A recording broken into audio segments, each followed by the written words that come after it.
जनतेच्या कामांमध्ये ज्यांनी केले झोल, आता होणार त्या सर्वांची पोलखोल। चला सोबत मिळून करूया भ्रष्ट प्रशासनावर हल्ला बोल। इथे खोटे नेरेटिव्ह नव्हे तर खरी बातमी आहे, खोटा प्रॉपगँडा नव्हे तर जनतेचा अजेंडा आहे। येतोय आम्ही दाखवायला बातमीचा खरा सार, सत्याचा शोध घ्यायला तुम्ही आहात का तयार? DNA न्यूज नाशिक, शोध सत्याचा।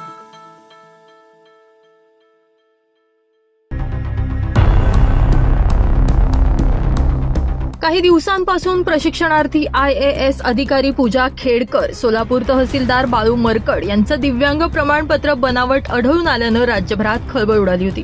यामुळे आता नाशिक जिल्हा प्रशासन खडबडून जागं झालं असून महसूल सेवेतील दिव्यांग अधिकारी आणि कर्मचाऱ्यांच्या दिव्यांग प्रमाणपत्राची पडताळणी करण्याचे आदेश जिल्हाधिकारी जलज शर्मा यांनी दिले।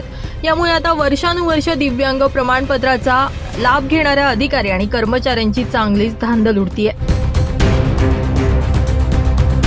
जिल्हा परिषदेच्या 46 शिक्षकांचं विविध संवर्गातील 59 कर्मचाऱ्यांचं दिव्यांग प्रमाणपत्र बनावट असल्याचं बोललं जात असून या प्रमाणपत्रांची तपासणी सुरू असतानाच पूजा खेडकर आणि बाळू मरकड यांच्या बनावट प्रमाणपत्राचा प्रकार समोर आल्यानं प्रहार संघटनेचे प्रमुख आमदार बच्चू कडू यांनी समाज कल्याण आयुक्तांकडे प्रमाणपत्र पडताळणीची मागणी केली होती।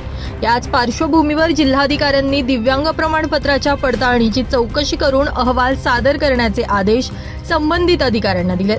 नाशिकच्या महसूल विभागाअंतर्गत जिल्ह्यामध्ये एकूण 1744 अधिकारी आणि कर्मचारी कार्यरत असून यातील नेमक्या किती व्यक्तींनी दिव्यांग प्रमाणपत्राचा आधार घेतला याबाबत या चौकशीअंती खुलासा होणार आहे। यामुळे बनावट दिव्यांग प्रमाणपत्र सादर करणाऱ्या अधिकारी आणि कर्मचाऱ्यांचं धाबं चांगलंच दणाणलं आहे।